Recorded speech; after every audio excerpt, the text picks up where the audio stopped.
and millions of viewers across America unknowingly sat down to witness a moment that would dominate headlines, social media, and political conversations for weeks.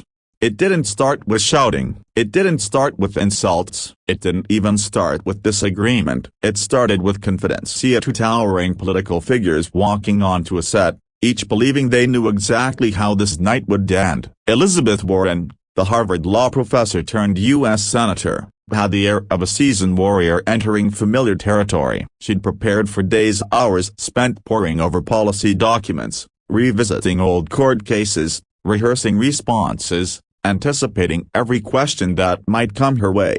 John Kennedy, the Louisiana senator known for his unpolished charm and disarming wit, arrived with a relaxed smile, a coffee cup in his hand, and a stack of notes thin enough to slide under a door. He appeared almost casually, yet beneath that southern politeness was a man often underestimated, rarely outmaneuvered. No one predicted what was about to unfold. No one.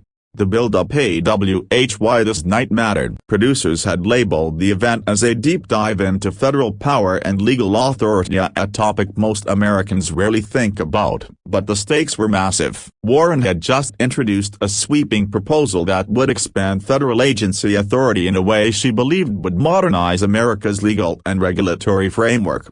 Kennedy opposed it fiercely, arguing it threatened states' rights and violated long-standing constitutional limits. Their clash was not simply political, it represented two ideologies on a collision course. In the days before the debate, political analysts predicted Warren would dominate. She had a legal background Kennedy didn't. She had decades of academic experience. She had the reputation of a powerhouse debater who rarely left intellectual openings. Kennedy, while respected, had been painted as folksy but outmatched. Those predictions aged poorly, very poorly.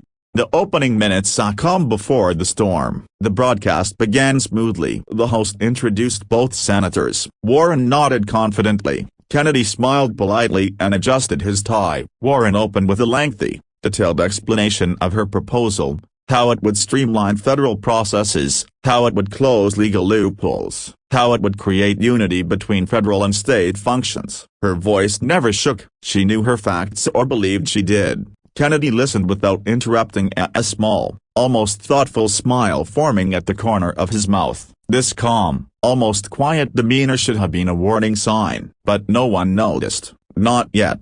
The first question, where cracks began to form. The host turned to Kennedy. Senator Kennedy, do you believe Senator Warren's proposal strengthens the legal system or weakens it? He answered slowly. Well, I believe the senator thinks she's strengthening it, and God bless her for the effort. But I think she's given federal agencies powers that even the founding fathers would call a broken bar optimistic. The audience chuckled. Warren tightened her jaw slightly. Kennedy continued. Maybe I misunderstood her plan. Maybe I didn't read the